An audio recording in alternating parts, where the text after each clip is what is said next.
Hey everyone, welcome back to Man Down Sports WNBA panel. Happy Sunday. Oh my gosh, we had another exciting game 2 with the Phoenix Mercury versus the Aces. And I have to turn it right over to our AT fans. Brianna, I knew you Brianna were gonna Bull, do that. Ms. Bull, I have a bone to pick. You know, I I'm was gonna thinking about you the entire game, Dom. Just know that. I'm just gonna let you know I'm here to listen. I'm here to listen. I'm here to be a shoulder. I have a very thick New York Knicks jacket on today, so if there's the tears, it can withhold. It can withstand it. Okay. I don't want to get snot on the Nick logo. It's probably endured enough tears. Hey, I'm we done. went to the Eastern Conference Finals. It's not about winning in New York. It's just about fighting. And then So got spanked by win the or lose, Pacers. win or lose, we fought. That's really what it is. Right. Harlem. Shout out to everybody who's watching from Harlem. Well, in Bronx, that case, shout from out the to Maryland. Bronx, in the Bronx right now. Yeah, shout out to Maryland, AT. She was very upset the entire game, rightfully so. And I think a lot of her anger was for herself. She was very upset with herself. Um, but it was a really tough loss because it was not the same team we've seen throughout this playoffs, and definitely not the same team we saw from the first game. And it was very disappointing to see Satu continue to hoist up shots within as soon as they crossed over. First pass, she's doing some crazy shots. It wasn't until maybe the fourth quarter she started getting the looks where she's seen success in the past. So I didn't understand that. And what the Phoenix Mercury did tonight was expose how their inability to protect the ball, to stay composed under pressure.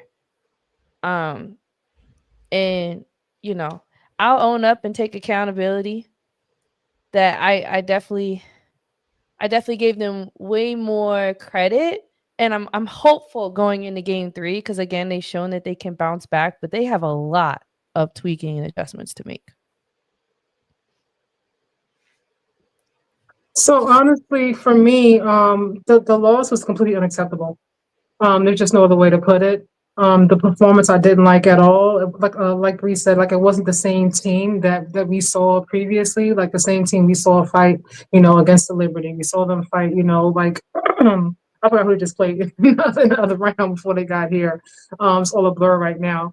But I didn't like it. And honestly, I turned it off. I didn't watch the end of it. So I was like, this is a waste of my time. And football's on. So if you're not going to show up and play, then I have no reason to watch you play and waste my time on this football Sunday, respectfully. So I'm like, this is the finals. This is the finals. And I know Aces are a good team, but to me, it's also a testament to like how bad do you want it. I was waiting for after halftime. I said, okay, they're gonna make some adjustments. We also said it's gonna come down to some coaching as well. And I gave Becky Hammond the edge when it came to coaching, and definitely showed itself in this game. That he was completely outcoached. There was no other way to put it. But for me, I'm just like, okay, we're texting. I'm like, I know you're mad about the calls. You're upset. You're frustrated. To use it because what you're doing is making it worse.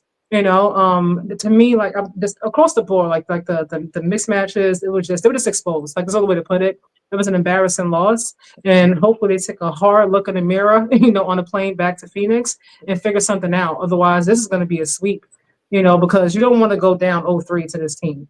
So now your backs are against the wall. Let's see that championship pedigree. They were this dog walk. They were spanked. I was like, what the hell is happening? Like, what is going on? I was like, I'm watching the same team. Like that same, like, like fighting spirit was just gone. I feel like the Aces just took it. Like they took it from them. It was like, nope, you're not going to bully us. We're going to bully you. Like they took what they did to other teams and did it to them. And it was like they weren't used to that. They couldn't adjust to it either. And I was like, come on now, like fight back. Like just fight back. Right. At least if you lose, at least fight back. I can live with you fighting back. But to me, they just gave up. And I was like, I'm turning the channel. Yikes. I wasn't expecting you to literally put AT in the frying pan. I mean, in Phoenix in the frying pan, the way that you did. But sheesh, I mean, what do you guys think about this comment that I want to go back to? The whistle will change in Phoenix. Angela, do you have any thoughts on that? Well, I mean, I always make a post game video, and the fouls were pretty even. So I know it seemed like Vegas was getting the fouls, but it was like 14. Matter of fact, I wrote it down before. It was 15-14. So what whistle, right? I mean, it was pretty even. And a lot of the fouls that Phoenix committed were silly fouls and just out of frustration. And AT was extremely frustrated all game, which also impacts her team because she's the leader on the team. So I didn't see, necessarily a special whistle. I mean, sure, there's always questionable, fouls throughout any game, but I didn't see that it was lopsided. I agree. Take a look, the actually. whole whistle narrative, I mean, we get enough of that, but in this finals, it's been pretty solid. And of course, there's gonna be misses. We're humans. We're not robots. So it's gonna be some misses here and there. But for the most part, I agree with Angela completely. The whistle, I don't see it changing. And AT was getting the ball stripped from her, and she was looking at the ref. But when I was looking at it, I mean, she was just getting the ball stripped from her. I mean, every time, everybody was. Sammy Whitcomb too. Man, she didn't show up today at all. Whitcomb.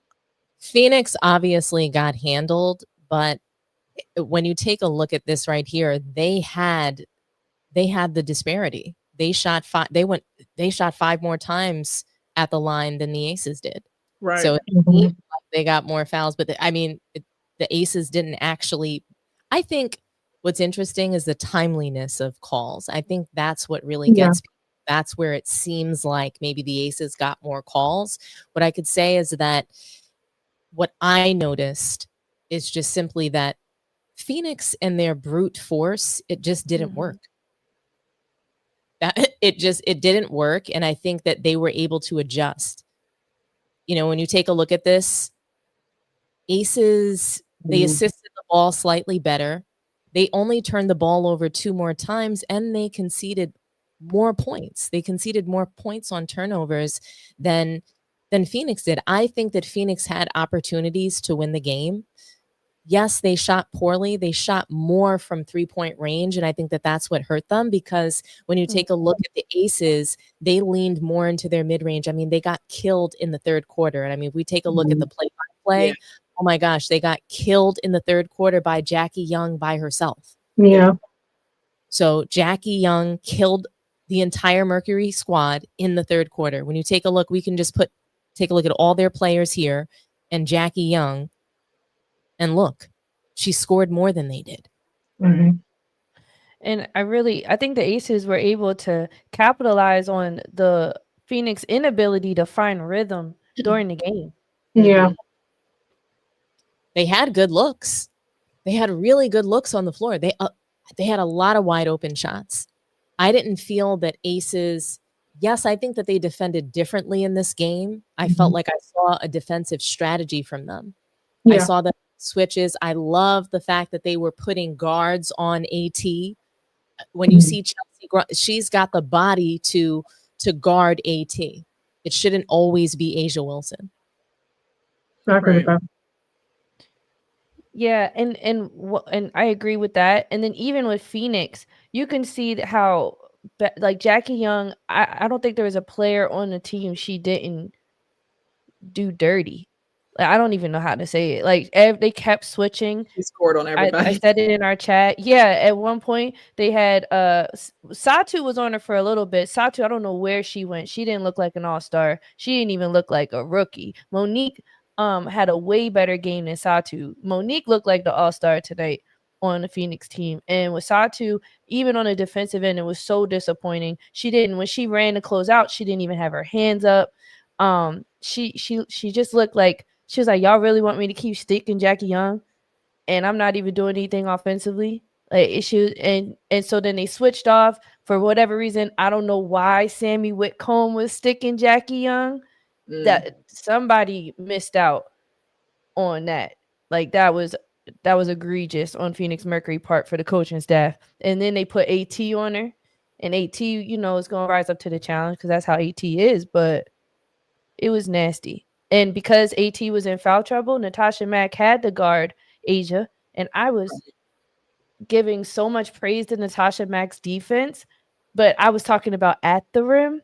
And Asia, we know she's way better than just being at the rim. She's going to have you at the foul line and then do work, blow by you, do quick spin moves, and they're looking for her in the lob. You have Chelsea Gray, one of the most elite passers this league has seen. So it was nasty. What do you guys think about AT getting owned? She got owned today. The comments on the screen. I'm James. I'm with you. AT got owned today. So what do you guys think about that? Like, what does she need to do differently next game to get her team back on track? They come and go as she goes. Everybody says that. So what does she need to do differently?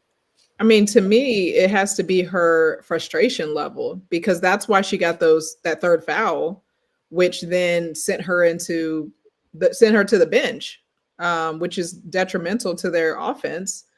And so, you know, obviously they're going to come out fighting game 3. They can't lose. It's a critical win. But as soon as she's off the floor, I mean, they already weren't playing cohesive. So then she leaves and now it just crumbles, you know, and Sabally, the shot selection was just, I didn't understand what was happening. To me, she was shooting like they were up 20, you know, just what are you like, it's 3 seconds into the shot clock and you're shooting a 30-foot three. I just couldn't understand what was happening. And I don't know what her 3-point percentage is for the season, but it can't be high enough for that to be a quality shot for her. So, and she wasn't hitting him. She was 2 for 9. So, you know, maybe it just felt like desperation. But this was when they still had an opportunity to come back. You know, it wasn't in the fourth quarter. So I just think that they play with AT out and also frustrated throughout the game. It was just, and also it just didn't feel like they were coached well. I didn't feel like there were any adjustments. You know, they came out third quarter. I think they only scored 10 points in the second quarter. And then they came out in the third quarter and got demolished. So what did they talk about during halftime? I'm curious, what was the conversation? Because they came out and did worse in the third quarter than they did in the second quarter. So, yeah, AT is critical to, you know, obviously the team. And if it's giving Russell Westbrook, which I hate to say, and I want AT to, you know, get one, but it feels like she's just going to have one of those careers where she's just one of the greats that doesn't get a chip. You know, I think she's giving more John Stockton, less of to me, I don't think she's as good of a point guard as John Stockton, but she has a high volume in turnovers. And honestly, everybody says that Michael Jordan was in the way of Utah winning, but I just don't think that they realize how good of a team Utah was in certain things that if they were able to clean up, like turnovers, they might have been able to beat the Bulls. But when you turn the ball over at a high clip and you can't shoot the ball from really any point of range, you're not going to be able to win titles like that. Playing LeBron style, you know, point forward, being a point. The bottom line is they have no real point guard. That is the issue with Phoenix.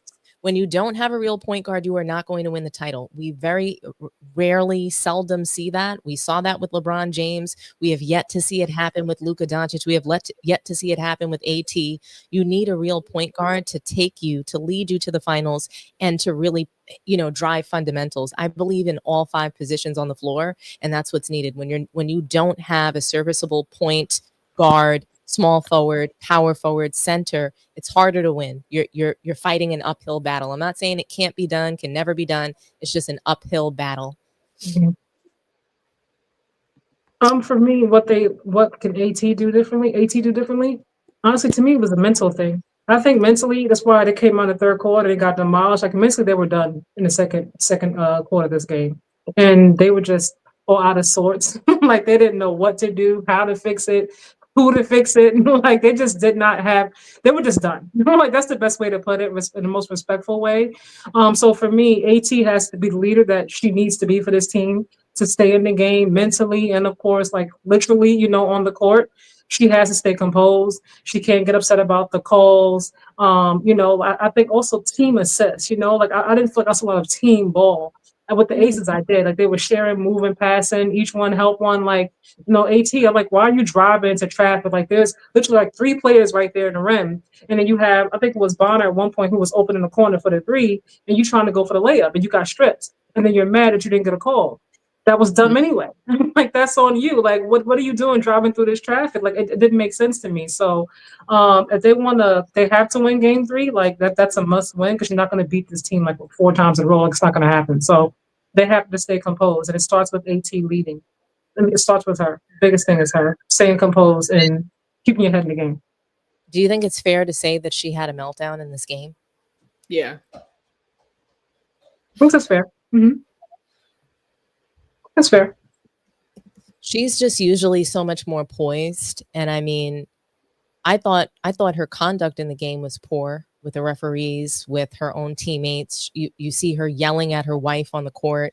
Dawana said something and she was like, I'm fine. She was very, she's yelling at, she just wasn't giving captain. She wasn't giving leader. She was very frustrated. She could not rally the troops. They could not get behind her leadership today. She couldn't get behind herself. Facts. Right. And it's hard to follow that, right? Now, something that came up post-game press conference, and a lot of things came up really.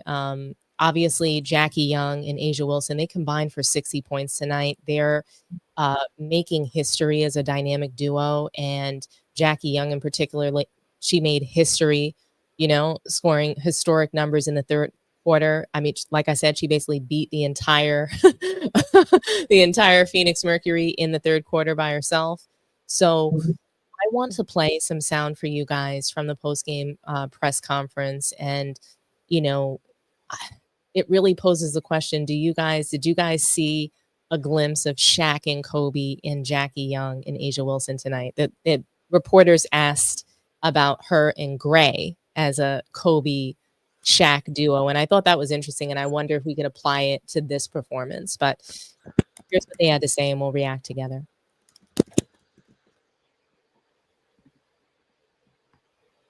Bro, this question is for A'ja. I see. Becky talked about just you all going through battles and having that chemistry, and obviously you and Jackie and Chelsea have chemistry, but primarily with you and Chelsea, especially in that second quarter, it seemed like you guys were effortless in that second quarter. It looked like kind of like a Kobe and Shaq-ish type vibe that you guys have. Can you talk a little bit about just having the chemistry and having that translate into what you guys were accomplishing in the second quarter?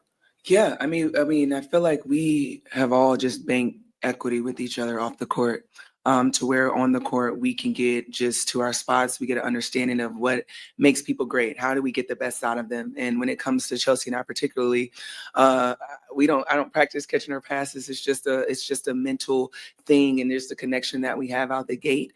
But she makes my life easy, and I hope that I make her life easier, just because we just flow off each other. We read off each other. But kind of what Jackie was saying, like, we don't get any of that if we don't play out of our defense. And I think that was really what kind of got us going, was we could get stops. We weren't taking the ball out of the rim every single time. And it's kind of hard to get your defense set up. So we just kind of take what the defense gives us. I get mad when Chelsea doesn't shoot because she's trying to pass. And she gets mad when I don't shoot and I'm trying to pass. But that's just a connection that we've built over these years. And I'm grateful for it. Next question to the left in the front row. A'ja, a lot of good from tonight's game that you guys can take away from. 1 point, you guys did have more turnovers than Phoenix, 13-11. Part of that, they play with the high pace. They like to get in transition, balls kind of zipping. And on the other side, you guys are getting to that too. Looking ahead, typically you're 1 away at this point with 2 wins in the finals, but you need 2. So that margin for error with the turnovers will be a big deal in game 3. How do you manage playing with that pace and tempo, but being safe with the ball? Yeah, I think the biggest thing is for us is just to be patient. I think we were kind of amped considering how game one went. I mean, they were knocking down shots left and right. And so I think we were on high alert when it came to that. And it kind of sped us up. But I think if we're just patient on both sides of the basketball, particularly the defensive side, and just kind of let our defense do the work, trust one another, know that there's layers to that, I think we can kind of build on that. But when it comes to the turnovers, I think we could just also just be patient on offense. I think we sometimes see things and want to try to make the home run pass, but sometimes it may just have to be that good to great. And sometimes it might be the hockey assist and the little things like that. So just being patient on both sides of the basketball can definitely help us. On your right in the second row. Kendra Andrews, ESPN again. This question is for both of you. I'm sure having high volume scoring performances individually is fun on any given night, but how is it more fun to be able to do it together, combining for 60 points tonight between the two? Do you just look at each other out on the court and kind of do that little chuckle right there? Oh man, it's a joy. I mean, take the numbers away. I'm just so proud of Jackie, honestly. Like she's a perfectionist, and when you see someone that works so hard every single day, and then you get to see the hard work paying off, it's a beautiful thing to witness. And I'm so grateful just to be her teammate, to come to work with her every single day. I'm a pain in the ass sometimes when she's not doing her job, because I know that it's there. I know that Jackie Young's there, so I try every single day to bring it out of her. But to be able to witness it on court, you did some nasty stuff today. That's crazy. But to be able to witness it and live it, it's been tons of fun.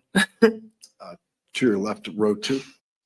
All right, guys, I just wanted you to hear her celebrating Jackie Young, and really, can we apply that Kobe Bryant question, the Kobe and Shaq question, to Jackie Young and A'ja Wilson's performance? What do you guys think about that?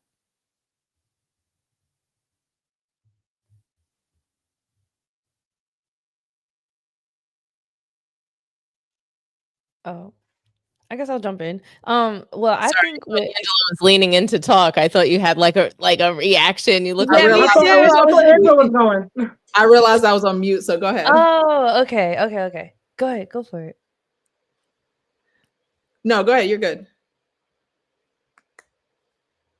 Well, Okay. I just want to say one thing before we even get into this, guys. Did you notice that Becky Hammon looks much better? She was watching us. She watched us a couple days ago. Did you see the blazer? No freaking hoodie. She looked crazy as hell in these blazer hoodie combinations. And then she turns around today. She was giving Kim Mulkey out there. She had the beads on her blade. I was very proud of Becky. So someone dressed her.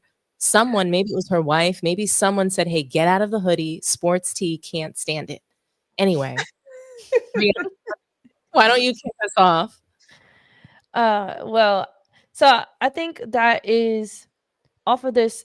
I'm not even going to say we can give Jackie Young credit for her performance in the finals. She is looking like Kobe.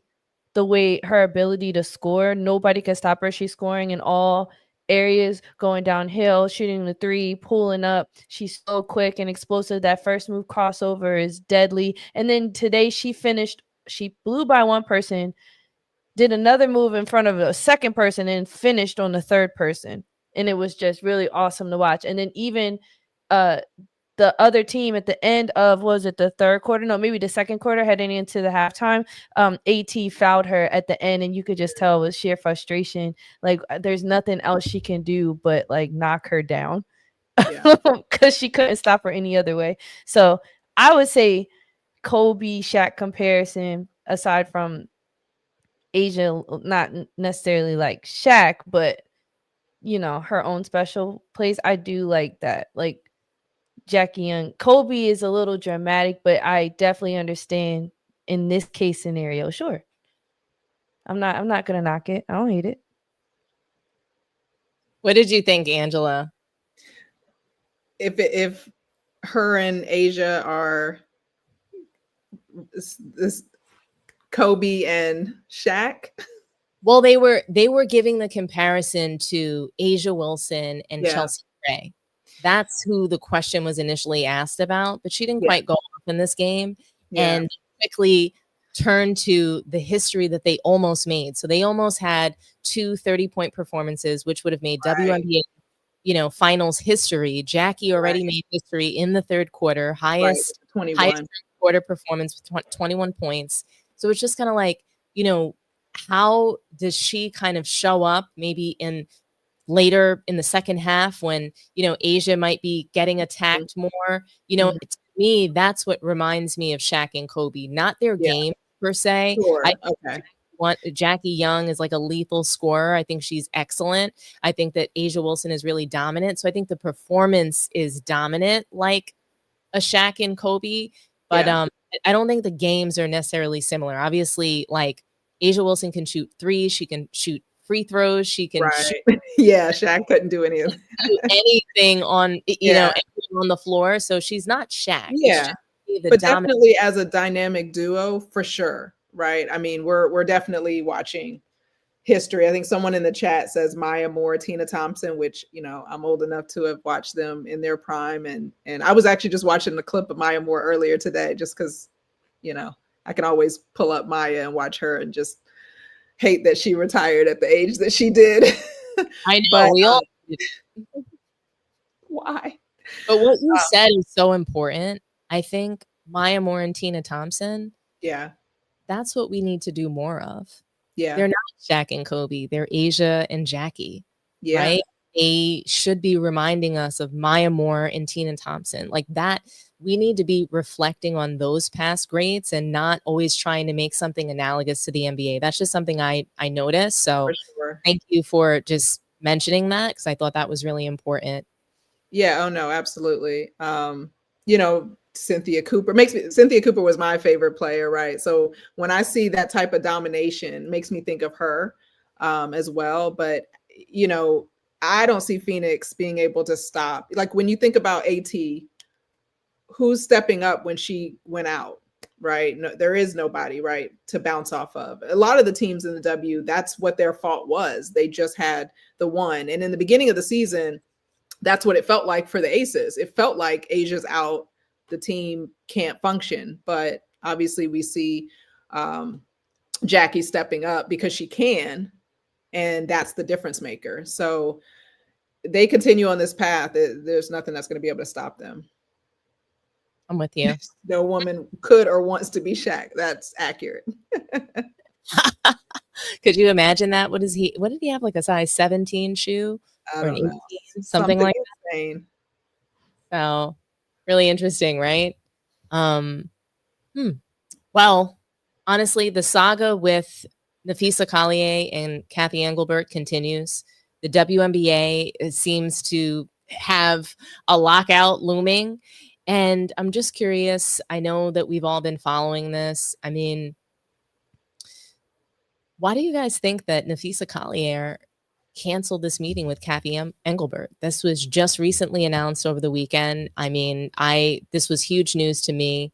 What do you guys think caused it? And is the WNBA headed towards a lockout with something like this? I think she and Cathy know what was said. I think Cathy lied.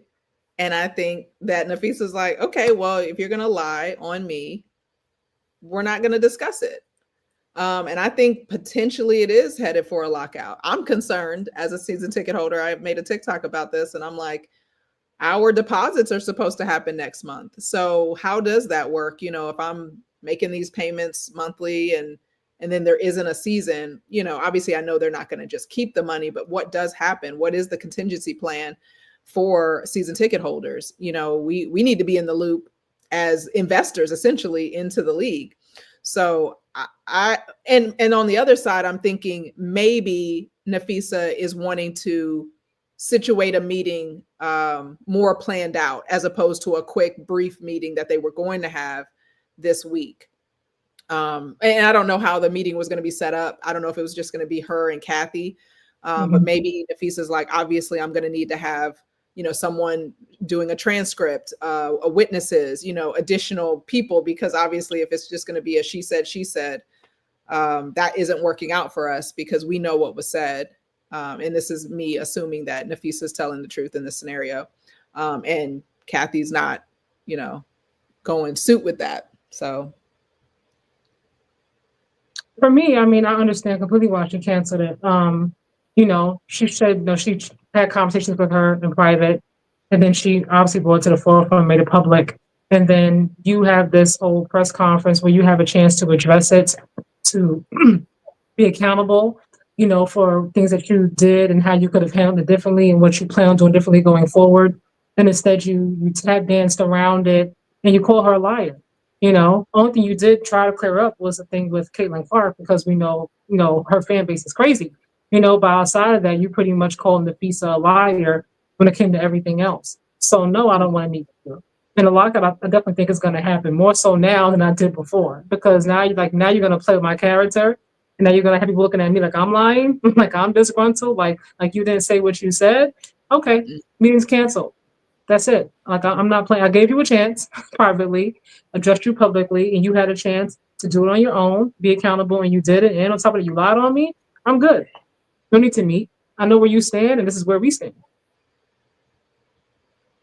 In the discourse that I've seen online, I haven't seen a single person who believes Cathy. Not one. Like, I've scrolled through Threads and TikTok and Facebook and Instagram. I haven't seen one comment where someone believes Cathy. So that's pretty telling too. I mean, obviously we don't all know Fee personally, but we're also going off of NECA and Asia and people who do know her personally and their trust and belief in her as well. I mean, who's coming to Cathy's defense?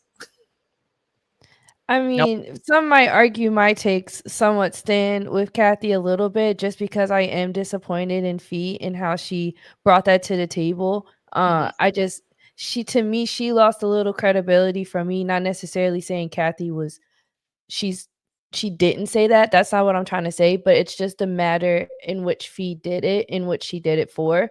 I don't see how directing, like, we all know how the internet is. We know how people are. I don't see how exposing Cathy helps her agenda move forward. I just don't, just considering what we've all been saying, or at least what I've been thinking or assuming with the NBA having so much, having more stakeholders in this, having more skin in the game in terms of the direction the league heads, and Cathy not really having as much power and authority that we think she has. And if you throw her under the bus, I just don't see how that pushes the agenda forward. To me, it only further causes more hate. My only pushback to that, Bree, is that, yeah, it's not going to change necessarily how much money they're getting paid right now in the short run, but I think what it solves for is them having a better people leader, someone that is going to reach out to them when they get injured, someone that's going to at least employ officials that, might be caught up to where their talent is. So if there's a problem in the league right now where the officiating, the coaching is just not at the same level with the players, they're looking to, well, who solves for that problem? They're saying it's Cathy Englebert. Maybe she's not truly in control of that. Maybe that's still the NBA, but she could at least be pleasant. Have we all ever worked for somebody that was just awful? We've all worked for a horrible company before in our Absolutely. lives. Sure, all have. But the reason why we might have stayed there, and we all have heard this before, whether it was on an interview or we've said it ourselves, we stay there for our team. We stay there for the people. It's the people that I work with every day that keep me going. And so she's the vice president of the Players Association, and maybe working with Cathy Englebert, sitting across from her, being a part of these CBA discussions, and just having to look at her Angelica fried rugrat face on, however often it is, could be that difficult. And maybe she just wants to work with somebody a little bit more pleasant. And I can't blame her for wanting that. Now, do I think that that is held at a much higher value in today's world than it should be? A little bit. I think we take mental health way too far. We use it as an excuse not to do things or to mistreat people, etc. But there is something to, people work for people, not organizations. So if they have a really good leader, I think that they'll want to, and I mean, look, they've had a bad leader and they continue to show up every day, provide their best, give it all, put it all on the floor, but look at how they're being treated, spoken to. It's the disrespect. And that's what she made a point of, not Cathy isn't the person to get us paid more money. She didn't say that. She talked about how they were being treated, how she was being spoken to, how Cathy Englebert views Caitlin Clark as nothing. She doesn't really view her as much of anything without the WNBA. She doesn't value them. And that's the problem. When you don't value the people that are working with you, for you, then it's very difficult, I think, for most people to work in an environment that way. It's hard for people to want to follow you. It's hard for them not to call for your firing. Now, is she going to get fired? Probably not. They're going to have to weather this storm. It's going to be very, very uncomfortable. Yeah. I just I want to agree. push back a little bit on what Bree said. You said you didn't like how she handled it. So how else should she have gone about it? If I've spoken to you about this privately a few times and there's been no change, no type of adjustment, or you even trying, then what else, what other options do I have to keep talking to you about the same thing over and over and you're not taking it seriously? Or like, what would you have liked her to do instead as opposed to making it public? Nneka Ogwumike, that's really the answer. It shouldn't have come from her. And also I don't know the premise or if it like how Cathy said the players should get down on their knees. Like Yeah.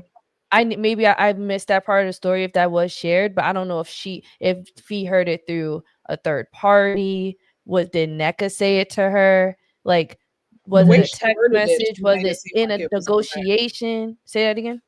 The way she worded it, she made it seem like it was directly her and Cathy speaking. Yeah, that's the way she said it. Yeah. As it was third party.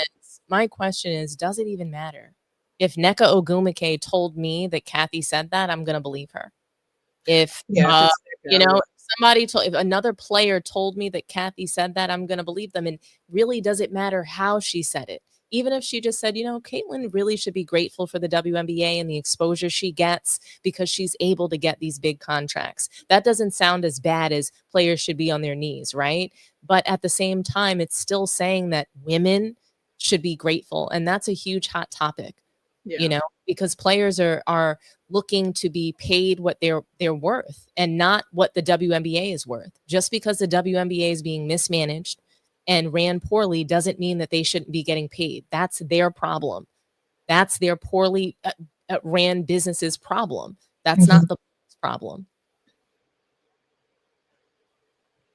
I can understand that. The one thing that comes to my mind is like the age of the WNBA because it started the same year I was born. So it's like it hasn't been around that long. And if you compare it to other leagues around the world and even domestic, like the NBA, who's been around double the amount of time, and they're just now seeing their revenue increase. And yes, it's doubled. I keep using the word double, but I think we will see dramatic progress over time. I'm just wondering if the players are asking for this amount now, maybe the WNBA is thinking, okay, but down the line, hopefully we'll continue to gain momentum, but it's still an investment at the end of the day. And what if we stop seeing the return to even match what they're asking for right now? You know, it's not like they don't believe in the future of it, but if they're offered $1 million and the women are like, that's a slap in the face, I would love to hear what they think is feasible. Because if they match it now, that means it has to only continue to increase, right?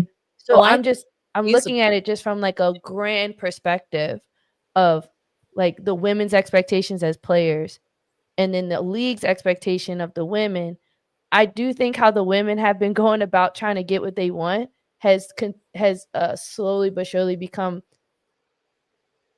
just doesn't seem, it's like not to me as tasteful. You know, I've had a lot of emotional moments at my career that I wish I could have went back and like, dang, I wish I kind of carried myself a little different to get the results that I wanted.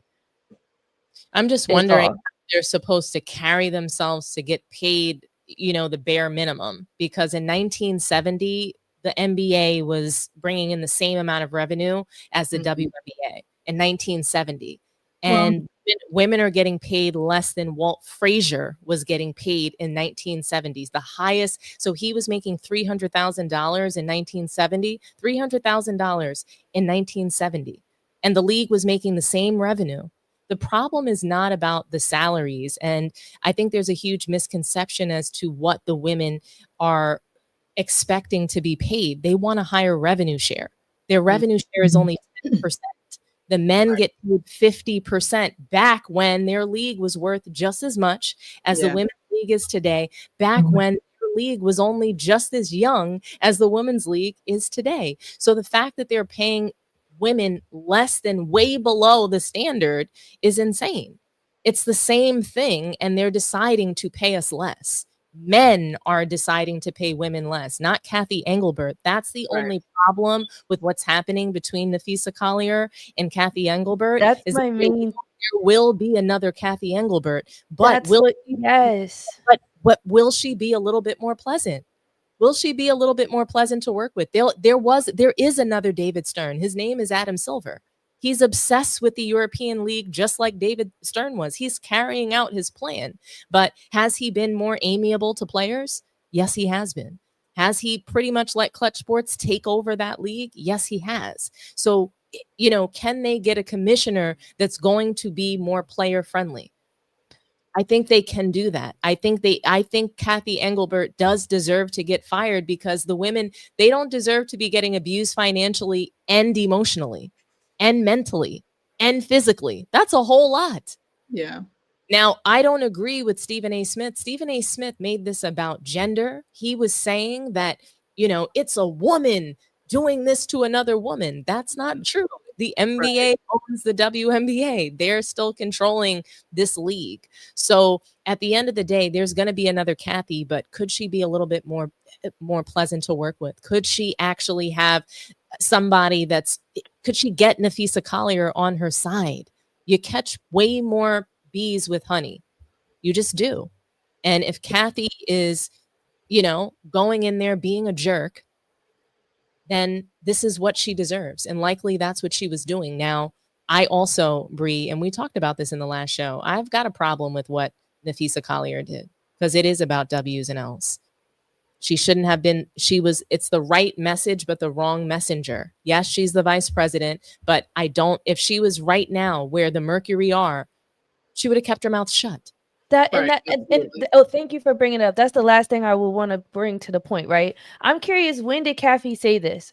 Because to me, it just feels like if this has been going on, then February. Why didn't Fee expose it earlier? Like, why are you just now waiting to do it? Like, it just seems so like, and you can argue possibly, okay, she's down to her last straw, but if you really wanted to expose someone's character and how crappy they are, why did you wait until you lost or hurt and you were mad to do it? If you really cared about having a better leader, why didn't you speak up earlier? Like, why is this just now being talked about? So I'm also curious to know, when did Cathy say it, and why did Fee wait so long if it really was that important to her to expose and share? Well, I think it's about the CBA. Yeah, I think they've been having CBA meetings. So maybe this happened in February, and then maybe Fee is like, okay, let's see how these next 3 to 4. Okay, let's see if I get MVP. Let's see if I'm just wondering, why did she hold it? This is like crazy for me. Like Cathy it seems like she's being like, it's like there's no accountability. I'm like, we're putting it all on Fee, we're putting it all on the NBA, and we're making excuses for Cathy. Like, Cathy is an adult, she has a job, and you have a responsibility to these players. You get paid. Like, now the NBA may be holding your strings to a certain extent, but there's a way for you to find balance if you really want to find it. It's not an excuse for you to not reach out to a player and ask them if they're okay.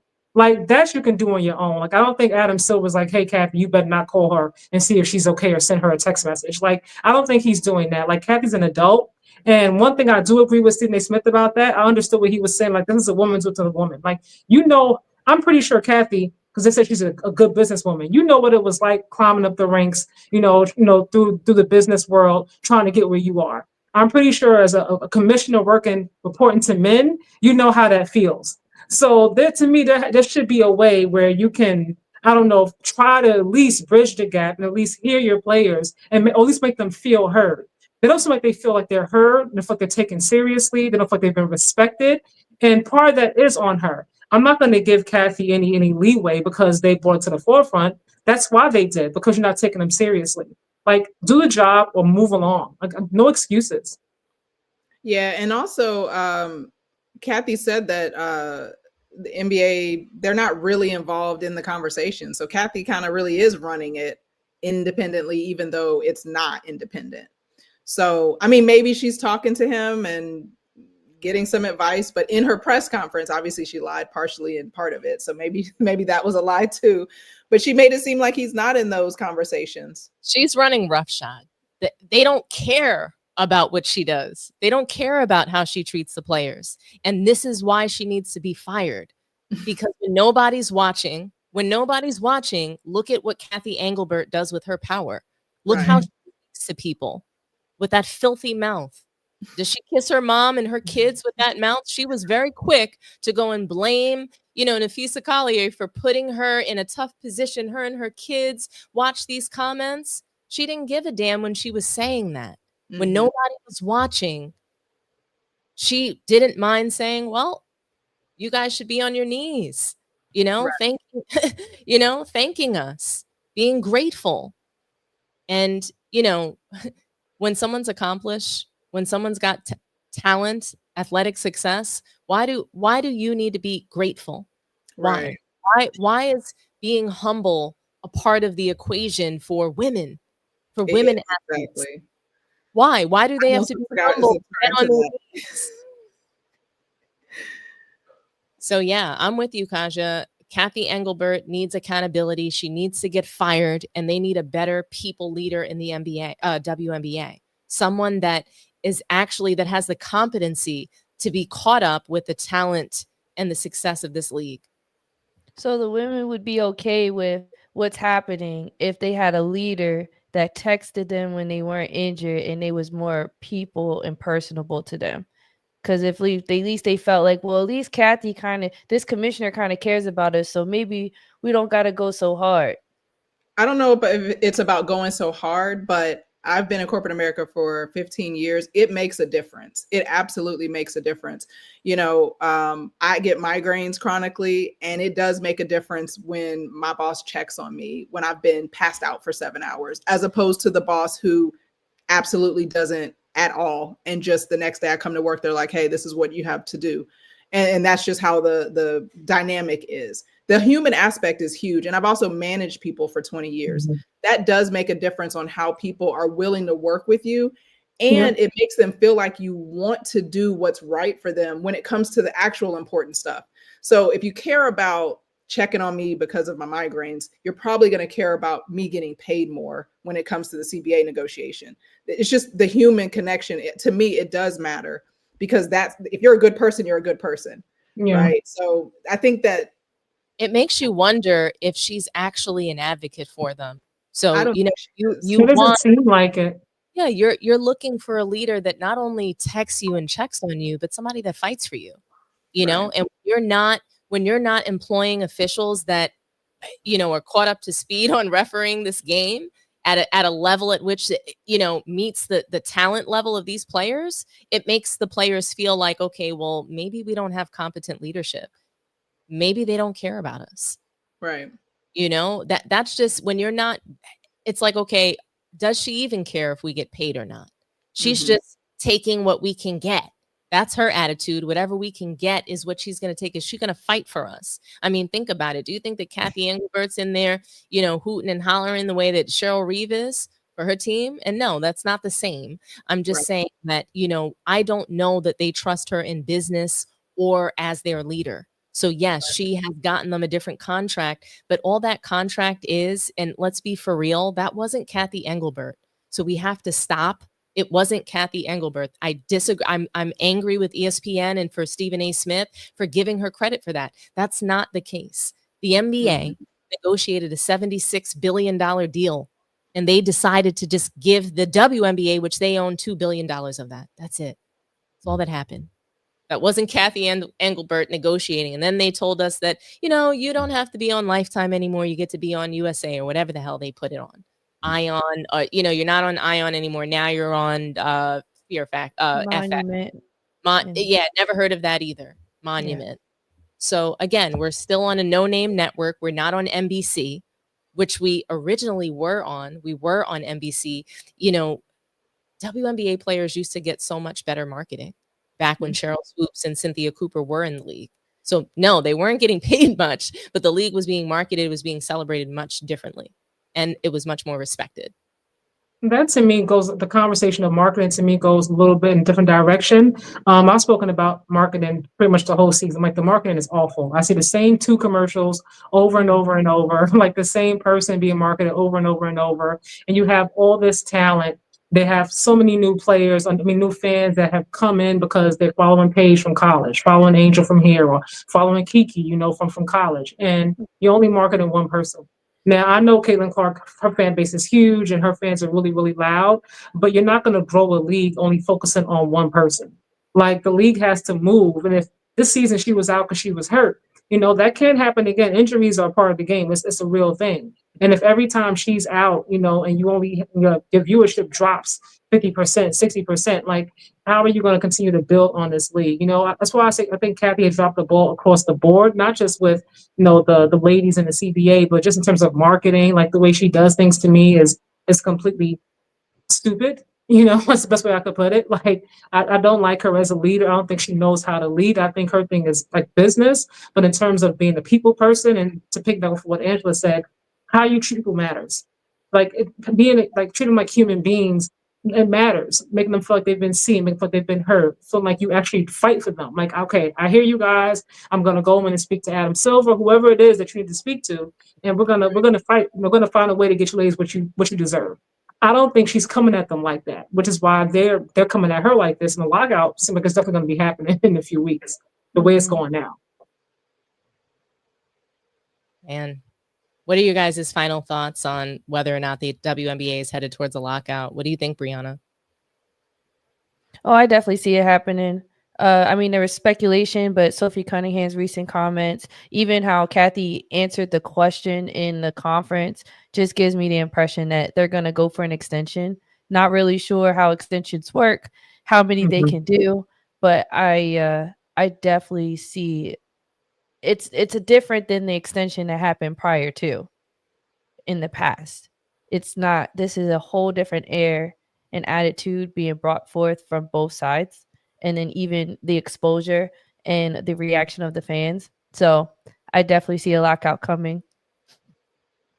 I do too, for sure. Do you guys want to take a phone call or two and see if anybody wants to call in and talk to us? Sure. Yeah, let's do it. All righty, guys, call in, talk to us nice. What do you think? Is the WNBA headed towards a lockout? Do you want to cook on the Aces versus Phoenix? The floor is yours. I want to shout out Collier because she was trying her best to keep them in this game. Like we were kind of ragging on them earlier, but she was trying, especially in that first half. It did not pump Kool-Aid. She fought. She did. I had to make sure I shout her out, give her credit because she was trying. Nobody else came along, but she was trying. Yeah. What do you think about Nate, the coach? When he talks, he kind of seems like he reads quote books before he starts everything he does. Like he just seems like he was like, I just want them to be themselves out there. Okay. Hustle, grit, and joy. That's what you told them? Okay. I don't know if you guys heard it. He said, hustle, grit, and joy. Hustle, grit, and joy. And no, I didn't see that. You should have seen them in the locker room. They were just kind of sitting there, and I don't know if they hear his voice, but someone from India is calling us, so love to hear from them and see what they have to say. Absolutely. Thank you for calling Man Down WNBA panel. Talk to us nice. Hey, how you guys doing? Doing fantastic. Who do we have on the line? Hi, this is Andre. Nice to hear Coach from you. Andre. Oh, Coach Andre, nice to hear from you. Talk to us nice. So what do you think? Well, I think the Aces, if they win, that's in any series, but if the Aces win the next game, then it's going to be over, right? Because the series doesn't start until the other team wins on the other team's home court. So if they do that, and if the Aces, if the Phoenix Mercury don't step up and they don't make their shots, if they don't defend Asia well in the post, then it's going to be a problem because they basically they can't guard her down low. They don't have the size. They might have the quickness, but they don't have the size, right? Like the last series when Aaliyah Boston was guarding her, at least they had some size inside to really contest her shots. But they don't really have the size because she can jump over, score over most of the bigs on Mercury's team. So if Asia can get the ball and she'll drive past Aaliyah Thomas all the time, right? Or then she get a smaller player, she just turn and face up or post her up and then score.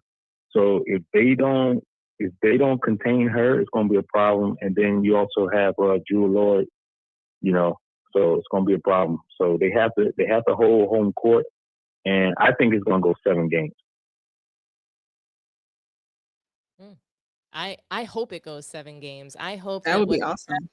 I hope the refs let Phoenix hack the dog shit out of the Aces over the next 2 games so that we can really see a nice 7-game series. That's what I'm really hoping for. Yes. At the end of the day. That would be great. That would be amazing. Yeah. I wasn't expecting this blowout.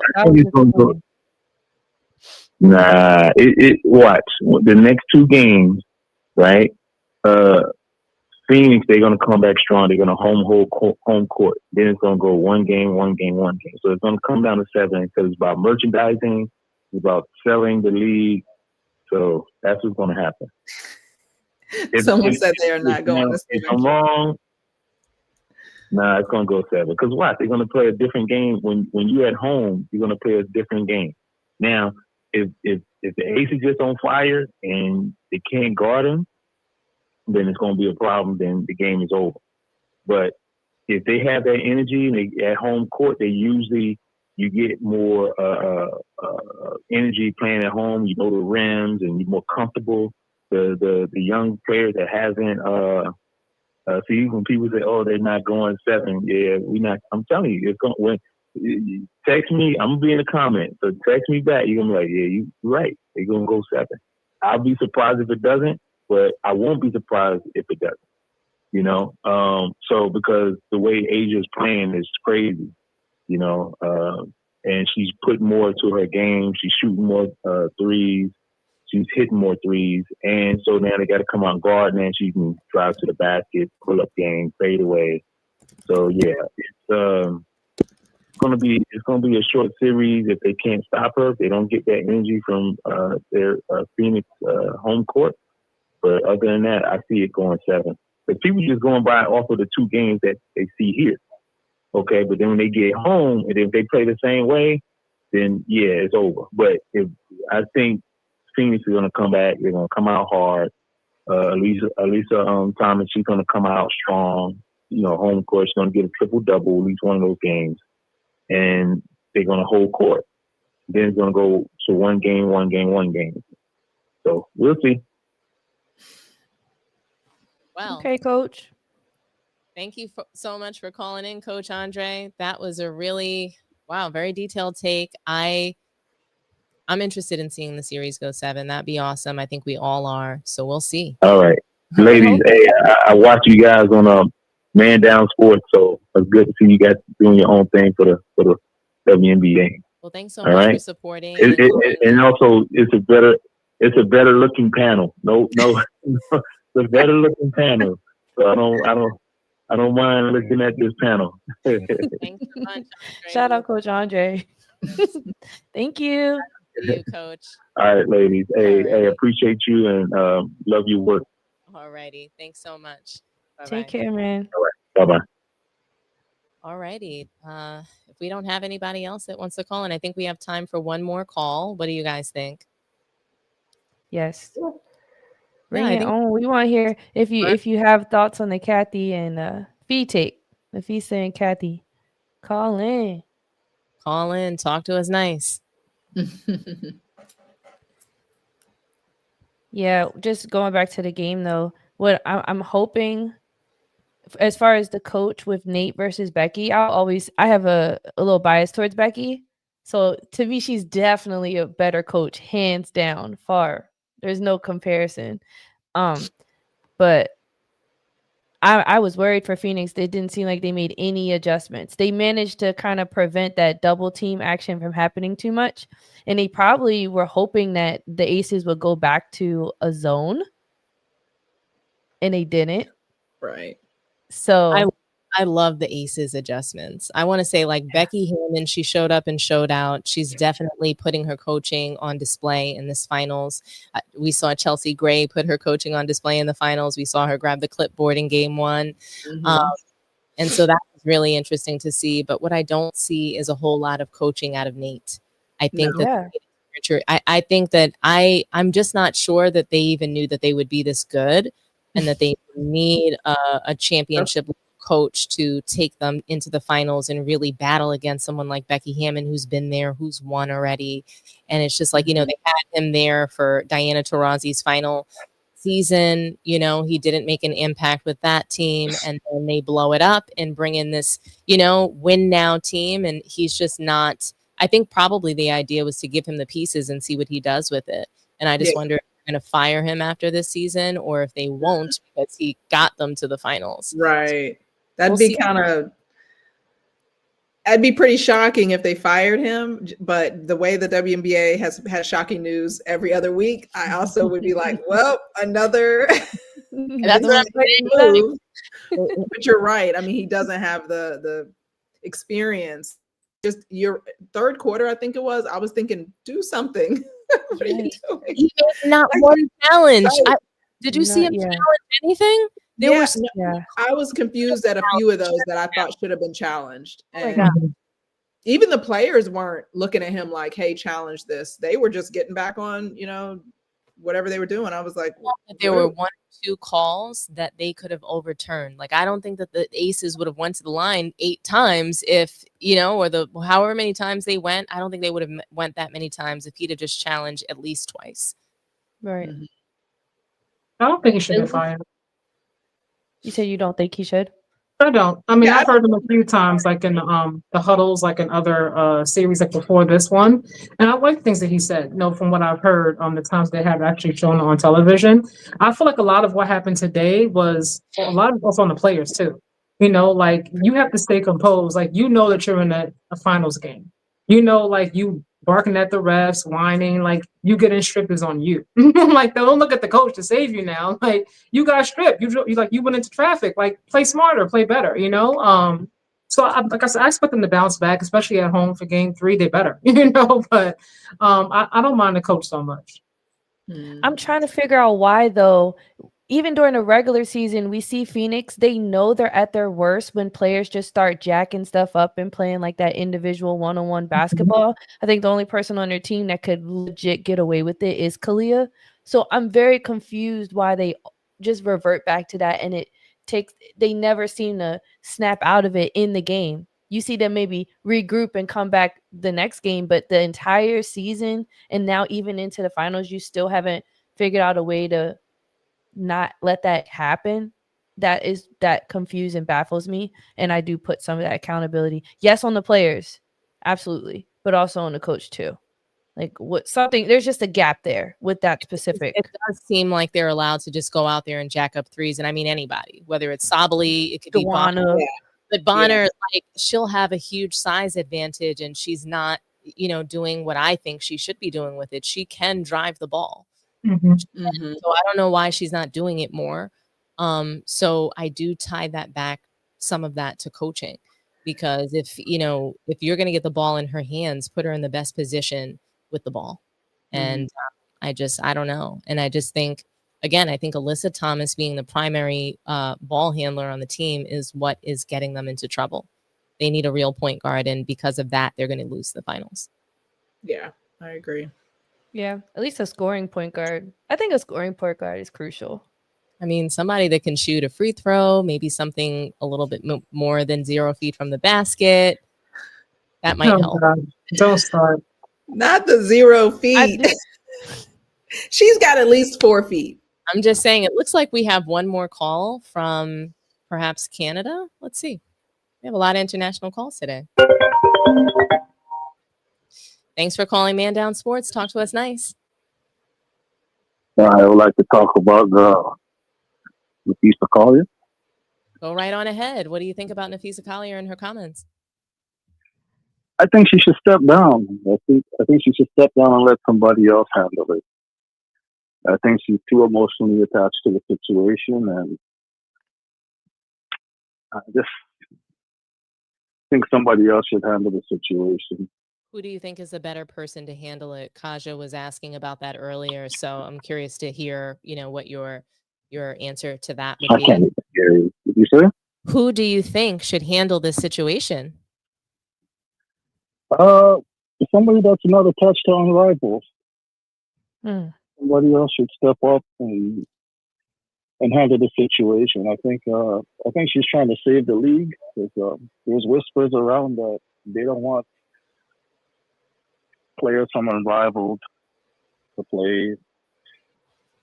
I mean, players from the WNBA to play in unrivaled, and it's just a big mess. So you're of the impression that this is a conflict of interest because Napheesa Collier has unrivaled. You don't think that she should be speaking out against the WNBA because she has her own league, and so she could be doing this for self-serving purposes. Yeah, because in her exit interview, she kept plugging in unrivaled and kept saying, in this league we do this, and in this league this is what happens, and it's just bad. It's bad business. Even if you don't get along with somebody, you should be able to sit down and get the business done. And that's how it always works. Not everybody gets along to get business done. Angela, Kaja, I know. I think that he has valid points. I mean, it is a bit of a conflict of interest for sure.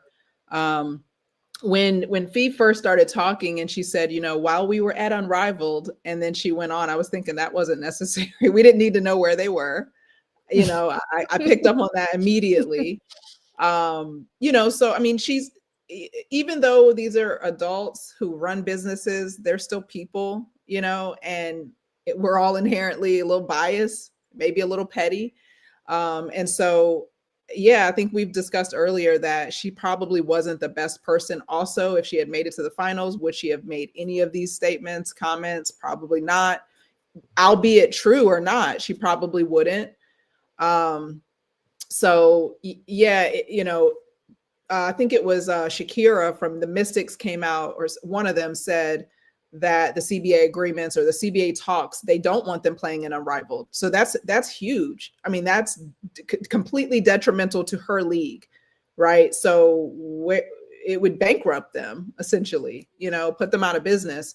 And so, yeah, it's personal. I mean, it is personal. I've got a $300 million business over here that you're looking at Cathy and maybe the NBA as well as potentially putting me out of business, me personally. And on top of that, you don't care about me personally, right? So then now we've got Bree, what you were talking about earlier. You also don't care about me, and you're going to put my business out of business.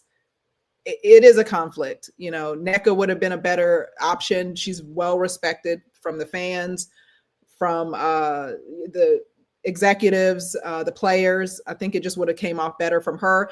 Like you, Dominique, has said in the last podcast, she didn't go out of the playoffs in any kind of controversy, right? She didn't get hurt. Her team just lost. So I think they're right. I mean, it is a conflict, no matter how you look at it, because Fee's got her own league now. And I mean, I can't imagine any of them are going to agree to a CBA agreement where they can't play. They don't want them to play in Athletes Unlimited either. They don't want them to play in any other league. So you're telling me I can't have a second job, but you're not willing to pay me a fair wage. None of this math is not mathing, right? If you're going to pay me $10 million to play in the WNBA, okay, now we can have a conversation. But you're going to pay me less than someone who was in the 70s, right? Because they were a man or whatever, however you want to look at it, because that is the reason. And then now I can't go and make additional money with my talent, with my God-given plus my hard work to be an elite athlete. And I can't go and make additional money on my off season. That's insane. It's oppression at its finest. Absolutely. You're holding me down. You don't want to. I guess, pay me what I'm worth, but you also don't want to allow me to go out and make it on my own. Yeah. And I will say, I know I'm saying a lot about this, but companies do this, in this, I say the civilian world, whatever you have, I work at a bank. I can't also work at another bank. That is a conflict of interest, right? Because I have trade secrets or whatever have you. But I could still get another job outside of the job that I have. Say here because we're talking about a sport though is a little different than me working at Chase Bank and Bank of America, where I could compete and give secrets that would actually be detrimental to the business. Me playing basketball for two different companies is not going to hurt either one of the companies. You just want me to only be loyal to you, and for what reason? It doesn't make any sense. So I know I kind of went further, but I agree. It is a conflict for Fee. Her husband also in the comments that when they announced the Philly game, he was being a little petty in the things that he was saying as well. I mean, it's personal, I think all of this is part of the reason why nothing will happen. Because we're like blaming Fee. Like, oh, well, like, maybe you shouldn't have said anything, or there's a conflict because you have this or you have that. But the focus should be on Cathy and what she's not doing, what she hasn't done. I know from my point of view with those thoughts, I would say I'm blaming Fee. I think both sides need to be held accountable for where this has gone. It's now gone to like character assassinations, and I understand the motive, or enough is enough and things like that. But we have taken it to below hell.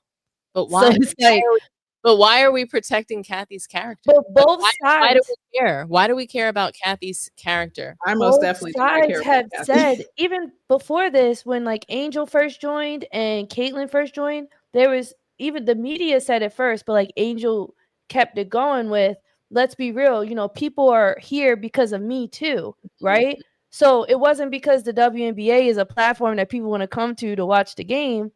Some players had it in their mind that people are here because of specifically them, and if they left, then the WNBA wouldn't be anything. So I'm saying like that both sides are doing that. Both sides are like, you should be grateful because people are here because of me, and the league's like, you should be grateful, or Cathy's like, y'all should be grateful because y'all are here because of us. It's like both sides are thinking like that, and we've gotten to this point, and I really hate that that's happened. I just don't think it's an equal, like both sides need to take accountability. The league is responsible for where the league is right now. Napheesa Collier has zero accountability to where the league is, and even to where the relationship is with Cathy Englebert. That's not her fault. And what it sounds like to me is I don't think that Collier is the only player that Cathy Englebert has offended. And that's why she put her on blast. That's why she snitched on her about, her comments about Caitlin Clark. She's like, okay, let me throw this in there since, if I just make it about me, or I just make it about a Gabby Williams, it's really not going to matter. So, it's clear that there is a problem in Cathy Englebert's leadership. We can't ignore that. We cannot ignore that. We cannot sit there and say that the players are accountable to her behavior. I'm sorry. How can we do that? How can we sit here and care about Cathy's character? Who cares? The WNBA players, they need to be paid more money. They're being underpaid, and it's not their job to help the league pay them more. I don't care what they're doing, saying. They're not getting paid what they deserve. That's not their fault. That's the league. That's the leadership's fault for not paying them. That's whomever's fault it is for not paying them, but it's not their fault. So what they're doing, if they're acting out, if they want to have an entire revolt against the league, so what? They deserve it because they're not paying these players what they want. It's like it's not even the golden handcuffs that the NBA players have. NBA players are still the worker and never the owner, but at least they're getting paid. They have golden handcuffs. Whereas the WNBA players, they just have handcuffs because they can't go out and earn a living elsewhere because the WNBA is holding them back from that. Yet they can't even, get endorsements without playing in the WNBA. Mm-hmm. So it's like, well, what platform do I use? Mm-hmm. I just don't think it's fair. I don't think Cathy Englebert deserves any grace. But I do think there'll be another Cathy Englebert if she's to get fired. Yeah, for sure. 100%. Well, thank you so much, caller. I didn't even realize you were still on the line. Wait, did they hang up? I think the caller hung up. Oh, well, thank you so much for calling in. Well, that created a lot of conversation, though. That was good. I think it was a good conversation. I mean, look, we have Bree really holding it down for Cathy. Somebody has to. Thank you, Bree. Okay, wait, hold on. Holding it down for Cathy is a stretch. I'm looking at it from You like have a been holding it fan down for Cathy. perspective of like, damn, y'all, it's gotten here, it's gotten to this point, and it sucks. That's just where I'm coming from. And seeing all the hate for Cathy, I just think that's overwhelming for anybody. I don't feel bad for That's her. just how I am. That's just how I am. Like, I understand, yes, she said what she said, and that's inexcusable. But we're being distracted. We are being distracted, and Cathy's falling on this sword, and I hate it. Like, we're being distracted.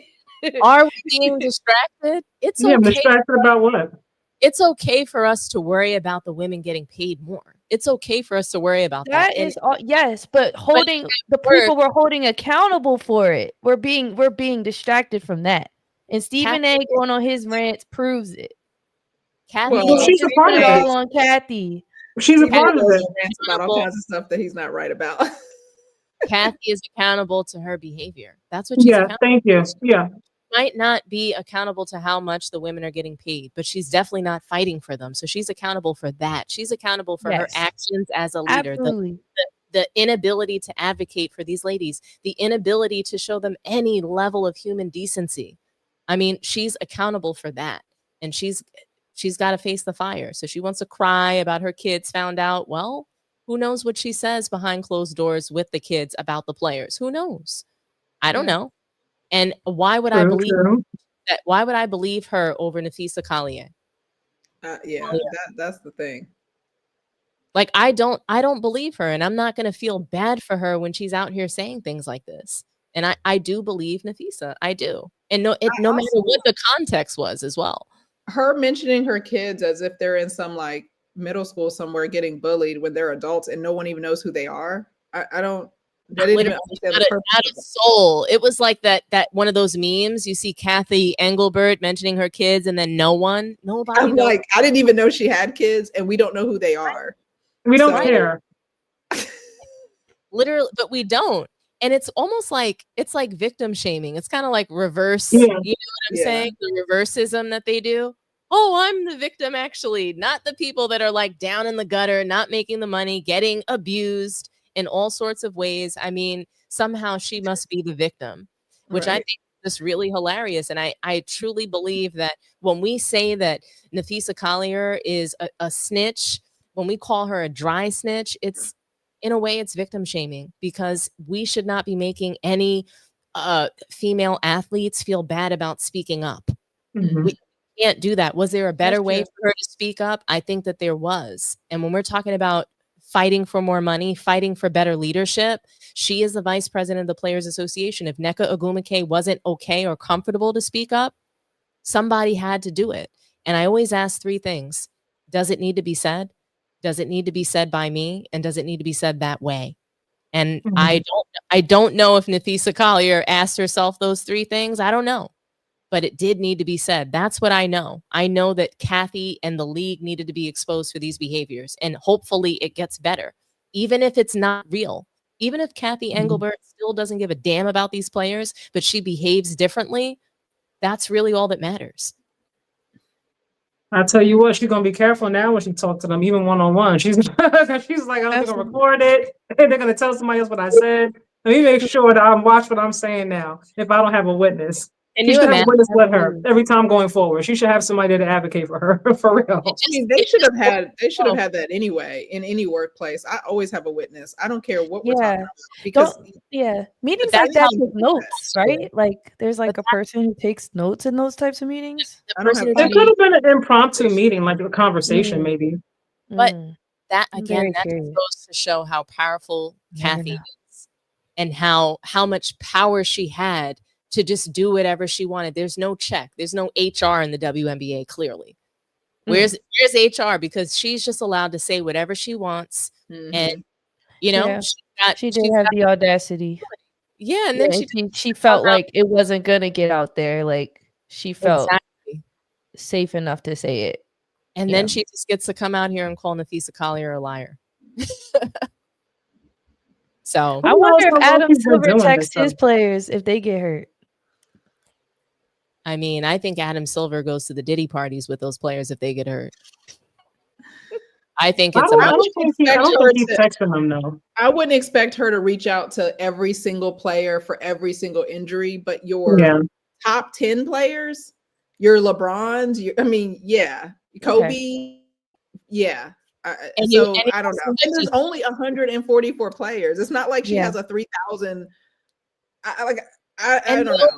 And they only have like half a season. So it's just like, you know, it's a short period of time that you should want to be in connection and have some level of a bond with the players that are driving the revenue for the league. You want to have some kind of relationship about what they think is going to make the league better if you're serious about growing it. So it's just kind of like, what kind of relationship does she have with the players? It doesn't seem like a good one. And I have to say, I just think that I think she really should be fired. But and they probably went into this season with this type of attitude and mentality just because they had the shirts ready to go for All-Star, and that's about halfway through. And I'm just wondering when the switch flipped for them essentially, and when it started to go to hell. Before, I think it definitely happened before it made it to our eyes. The league went to hell. Like, when did it? The league went to hell as soon as they went away from NBC and went to Lifetime. That's when the league went to hell. It was in the Lifetime movies and then a game and then the Lifetime movies. That's what happened. It went to Ion. I have a question for you ladies. Napheesa also brought up Paige, Caitlin, and Angel, obviously, because they have huge fan bases. Do you guys think they should be included in these conversations about like negotiations moving forward, since they do have like the biggest fan bases, aside from Asia Wilson, obviously, of course? Well, I mean, if they're not a part of the committee that was already negotiating, I wouldn't say add them just because they're the most popular with a lot of fans. But if I'm NECA or Napheesa, I would be having side conversations to just see what they think. But inviting them, let's say, to the boardroom, I don't know about all that, because then that could look like favoritism to maybe some of the players who want to be involved but don't have a fan base the same level. You know, I mean, I love AT, but outside of the WNBA, I don't know that a whole lot of people know who she is. I would put her above Paige, Caitlin, and Angel, but the other three have bigger fan bases. So if they were to say, hey, Angel, we want you to sit in. If I'm Alyssa, I'm like, wow, what do you mean? Like, I've been here. What are you talking about? So I could just see some of the other players who may want to be involved look at that side eye. You got to be honest about the revenue they're bringing in too. You know, like, I mean, for sure. Obviously AT, I love AT, you know, but that is another something else. Yeah, I get what you're saying though. Yeah. I mean, I will say, since they do have those big platforms, just like we don't have big platforms, but we still have a responsibility to be like accountable for what we say, and what we can say can affect how people view other people. So it's like, we just gotta be mindful that it's gonna be a ripple effect, and your friends are gonna go hard for you, and then them going hard for you with the generation that we're in, that means they're gonna go crap on the other person really bad. And I'm just saying, like, that's just overwhelming. But I understand people in those positions, et cetera, et cetera, et cetera. Yeah, but I'm just saying, just with great power and influence comes great responsibility. I love that, Bree. Honestly, I think that we're going to see so much more develop with this story. I'm really looking forward to Game 3. How about you guys? Oh, for sure. I might go. I'm thinking about going. Yeah. Like to the. Oh, fine. Yeah, I've been looking at flights. I might go ahead and fly out there and go to Game 3, maybe Game 4. Oh my gosh, you should totally like record it, vlog moment. Just let us know, Angela, if I just want to know, like, does her bum rushing of the lane look as brutal as it looks on TV in person? Well, I have seen her AT has versus taken this enough year. hits today, okay? Like enough hits for AT today. She had an awful game. We're gonna leave my girl alone. I went to Thank the I went to Calm the down. New York Phoenix game earlier this year, and Phoenix won. So yes. Well, Oh, was that the one? all I wanted to know. Hopefully, I don't know. Maybe she'll hit her shots that are 1 foot away from the basket and get away. We'll see. Maybe She just DeWanna doesn't need to like do the extra dribble, right? Just go straight back up. We'll love just go that. straight back up. You know, it's probably something with the shoulder and the rotator cuff or whatever it is. But maybe she won't be yelling at DeWanna Bonner next game. We'll see. Becky said she could be a Triple superstar. double incoming. Mark it down. Absolutely. And lastly, Absolutely. guys, I'm really, really looking forward to seeing what Becky Hammon's going to wear. Honestly, what do you Oh guys? God. Do you think she's going to go a little brighter, add a little bit more color this time? She was looking a little I Hopefully. hope so. I hope very she like fawn yellow underneath. absolutely. She going back to her cleaned hoodie. out. You think Yeah, so? absolutely. Yeah, go back to what's comfortable. They Put had your a hoodie on, girls. she was giving Kim Mulkey and had a blowout in this game. So she's going to go back to the hoodie and they're going to be cutting it close. That's all I'm saying. We'll see, guys. But I guess when do they play again? Is it Tuesday? It's Wednesday, Wednesday. 8 Wednesday. p.m. on ESPN. 8 p.m. right, Eastern so- time on ESPN. All right, guys, we'll be back on Wednesday. So be there, be square. Thanks for tuning in. Like, share, and subscribe.